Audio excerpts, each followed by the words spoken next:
te kungo nabalia ko bamanango ko nye kadi keguyara chogo ajatigila oye koloshilike baka soyi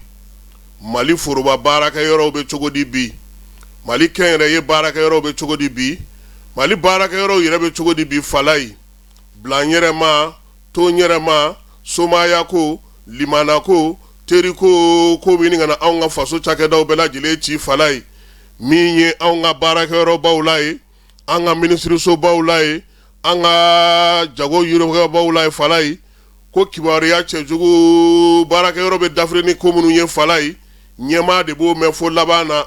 kuma te biminye aunga ministry ye ulu chamanta fa ka funye na ko ayi baraka yoro nyema ma tsika ti jo ale maka ko ningo nti be wo patron oye egene ka bo bara la aba me domi o ba soro mi baraka yoro ma bela jiba an mulungo patron ba kala makoyi odone e ba me falai muna na nini mbe an yere be mamunu taka do anga bara la falai an deun an tenem so deun an balma so deun an teru an flamanyon an brown ka angelo no kul de kebi ka anga baraka yoro fa wari fana okona na farauka miye mani vinye nyangini balia ofana be ala falai ko nyema malila niko kale ka kimeli bita bolo mamununga oya red nga mauye falai ni minta flamaterie oya muso dogoni ndeye walma abalma ke do dendo walma doye alere la moka to kalana ba magoya falai o ka dugono de la gareni na ledo nundi tiksa bo mina onaledo ko niko ko ga nyangini ke kama ko shewere ko na sigara ka kama nyangi falai kube to la fomi ye baraka yoro rebe dafira bi yubu yaba shweni bi chaya yurugu bi chaya dungo juga bi chaya nimbela minga jugu falai ko mali ministre chamanti tien fede kangoro sigi ka cha ngami mesika fo monsieur le ministre ni mai ni kai a ko foni yo nyini ne wa gele mi ye falai ministre na ko mo ko be ya reka dugono mai ateri siraw balima siraw limana siraw aka dogo yoro la babe ta ka foko mami men ko ndonga dongo la kari falai ayanto la dine tigi do fana ulubulu ma yelema to ma do yo joro soro nuluka kolosi juruye ulu fana ko sakka nga sinsin ni baraka yoro nga anga flengolonchi ka da kolonchi directeur joro munumbe biro ba joro munumbe na fulo soro yoro munumbe nga kalando mbe morido mbe mi anga kitabu kalana ye ulu do be saka sori sabula be nyenu do ko do la falai ulu fana ni yoro sigiledo febe betla fanga fe otabe boka duma kame boni be kono puma jume ka anyere ke maide sisa muna na tobe jugia falai oye anfana anye bamana oye anye maninga oye anye koroboro oye anye fla oye anfana yanga ton sigi o ton fana kono na falai puma chama ulu fana buka kadru ka promotion ke aha dongono do na gena ka boya amta ministry amta president no fe fla do uside be tsaka wuli ka wa no na fio o manye munge falai ko nama boni ngono nama ni dabla nama ni ko nu neme anga baraka yoro be ke toka jei mi yere ka jugu o yeko kimeli de te enfi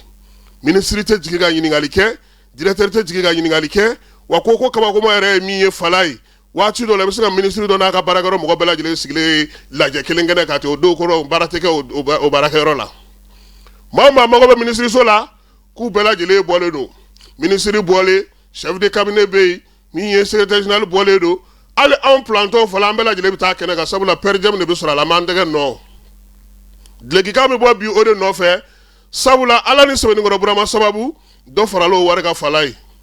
bibi na ni mission be ni ma farati ka ministre so bisonga chika ka sababu ye ko bara jumembe ke anga faso barakalo fe falai nyangini te barakaro mina mate yini nga barakaro mina yere mablabe barakaro mina dungo jugan yurugu fona sera kiri tigila ma falai nonte anyene bo mandi ko ali yere ko ngabe kumana ngawntna do nga ko na sabula mi cyber criminalité ale sigile no ka ngono ka ngana jata angana foike mawga taji shwe anguye ku toy anga fara mawla fala anga barate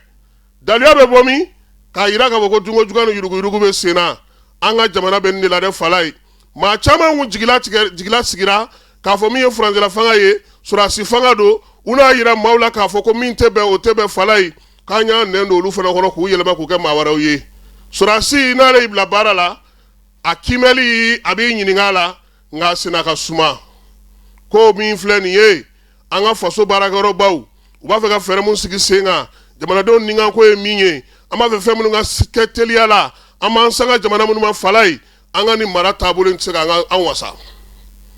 anw kɛlen don k'an ka fanga sigi cogo min k'an ka baarakɛyɔrɔw dilan cogo min k'an ka jamana yɛrɛ sigi cogo min falaye cɛ an k'a tun bɛ Kassim bolo baara la a bɛ se ka kɛɲɛ o malo wa a ye taa nɔfɛ an n'an si bɛɛ ale bɛ se ka mun bɔ ninnu da la n k'ale tun b'u bolo baara la a y'a fɔ a ɲɛna ko Kassim yɛrɛ de ko k'an ka na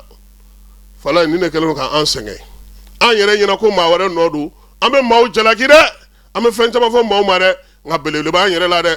ɲɛmaaw u k'u jɔ u ɲɛmaa jɔyɔrɔ la falaye maliden mago bɛ min na bi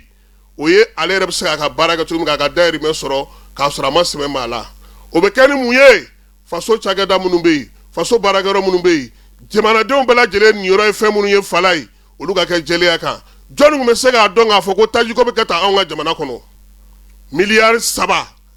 kalo o kalo o sen tɛ sɔrɔdasiw minnu sara o sen tɛ sofɛri minnu sara o sen tɛ paranti minnu sara o sen tɛ jamanaden minnu y'u ni di o sen tɛ wulikajɔ min bɛ sen na bi maa minnu bɛ ka baara kɛ yaasa a ka se ka kɛ ka ɲɛ falaye ne hakili la premier ministre kun ko yan ko taji in ye an joli ye dɛ wa an joli bɛ ka suɲɛ dɛ monsieur le premier ministre a bɛ ka tɔnɔma da dɛ mali marabolo bɛɛ bɛ kule la ko baara kɛcogo man ɲi munna sabula ɲɛmaaw t'u jɔ ɲɛmaa jɔyɔrɔ la falaye ni n ko ɲɛmaaw bolofaraw didilen don maa minnu ma n'o tɛ jamanakuntigi n'a ka maaw y'u seko kɛ dɛ n'u tɛna taa ta k'a d'an ma ale kelen tɛna se k'i tila 107 ye ka taa nin bɛɛ lajɛlen ɲɛnabɔ nka a ka to k'i kun suuli falaye k'an lajɛ an bɛ dabolo min na an bɛ ka baara minnu kɛ yaasa ɲɛ ka sɔrɔ nin ko dɔw la